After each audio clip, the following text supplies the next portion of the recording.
Vous n'y êtes peut-être pas encore allé, soit pour vous divertir, pour apprendre de nouvelles recettes ou encore découvrir une nouvelle façon de laver votre porte de four.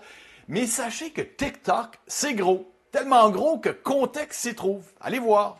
Mais plus sérieusement, ici aux États-Unis, certains, et en fait ils sont nombreux, croient que c'est la porte d'entrée qu'emploie le Parti communiste chinois pour saper le système politique et économique occidental. Rien de moins.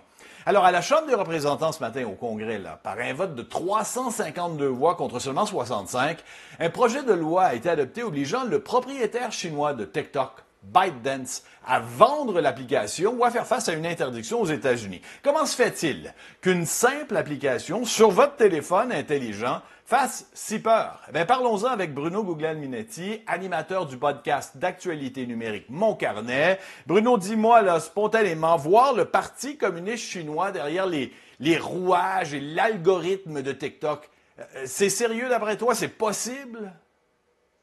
Ben, il faut savoir que systématiquement, tout ce qui est application, tout ce qui est service qui est offert en ligne à partir de la Chine a automatiquement une porte dérobée derrière qui permet au gouvernement chinois d'avoir accès à l'information, mais aussi de contrôler cet outil-là. Alors, puisque ByteDance est une entreprise chinoise, un géant chinois, il serait excessivement surprenant de voir que ça n'existe pas parce que de toute façon, il ne serait plus en affaires, ça ferait depuis longtemps. Alors de là, les craintes du gouvernement. Une chose intéressante, les doutes et d'ailleurs les démarches pour interdire TikTok aux États-Unis, ben, ça a commencé sous l'ère Trump. Hein. C'était en juillet 2020 qu'il y a eu un arrêt exécutif qui commençait à mettre les bâtons dans les roues pour TikTok aux États-Unis.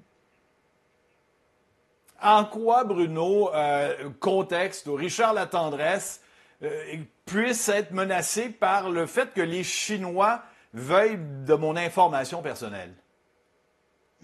Ben, c'est beaucoup de par l'information qui réside sur les téléphones. Bien évidemment, ça peut intéresser les Chinois de savoir où les journalistes ou des gens influents se trouvent. Ça, c'est une chose, de la géolocalisation des gens, mais c'est aussi, et d'abord, avant tout, l'information qui réside sur les téléphones qui peut être pertinente pour les services de renseignement chinois, pour le gouvernement chinois, pour les ministères chinois, parce que, on le sait, dans les téléphones de politiciens, les téléphones de journalistes, il y a souvent des numéros de téléphone et des informations concernant des dossiers qui sont d'actualité et les numéros de téléphone pour contacter les gens qui font l'actualité. Et donc, à partir de ce moment-là, c'est énormément d'informations sensibles qui sont là.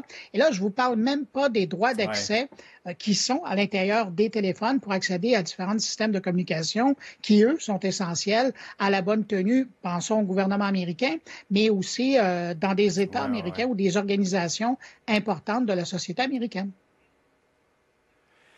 Je fais un pas en arrière, Bruno, et pour ceux qui ne sont pas familiers avec l'application, le succès spectaculaire et planétaire de TikTok, tu l'expliques comment? Ah ben écoutez, rapidement, TikTok a su s'installer dans la vie quotidienne des gens de par deux choses. D'une part, parce et c'est encore le fait aujourd'hui, on permet aux gens d'avoir accès à de la vidéo de façon indéfinie, à l'infini, selon l'intérêt, selon les choix et les goûts de l'individu. Ça a été le premier à le faire de la même chose. À l'époque, Facebook et Instagram permettaient aux gens de suivre les comptes auxquels ils étaient abonnés, mais TikTok a introduit, en plus de vous permettre d'accéder au contenu fait par les sites auxquels vous êtes abonné, a permis d'accéder à des contenus qui ressemblaient à ceux auxquels vous étiez abonné. Et donc, ça permettait d'avoir un système de défilement à l'infini, comme je le disais.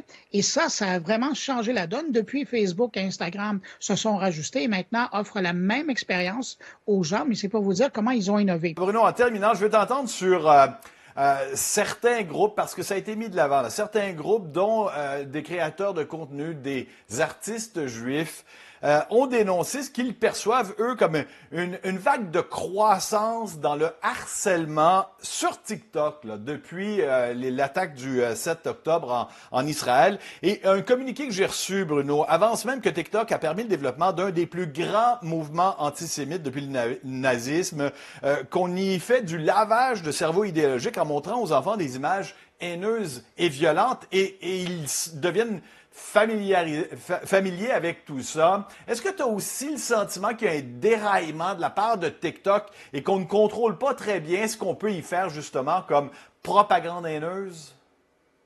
Ouais. Ben, le dérapage, on le voit un peu partout sur la plupart des plateformes, des réseaux sociaux. Depuis un an, c'est un peu, même évidemment, pendant la pandémie, ça a commencé, mais il y a un dérapage qui est à souligner dans la dernière année.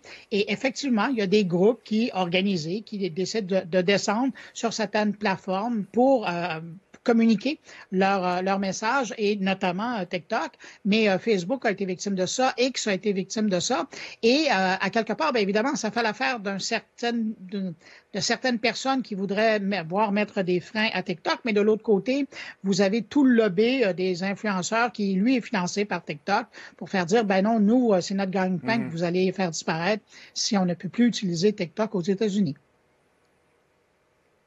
Après la Chambre des représentants ici, c'est le Sénat qui va se prononcer. Joe Biden a dit que si on lui met le projet de loi sur son bureau, il va le signer. On va suivre ça de près. Merci pour ces éclaircissements, Bruno Guglielminetti. Je rappelle que tu es animateur du podcast d'actualité numérique Mon Carnet. À la prochaine, Bruno. Au revoir, Richard.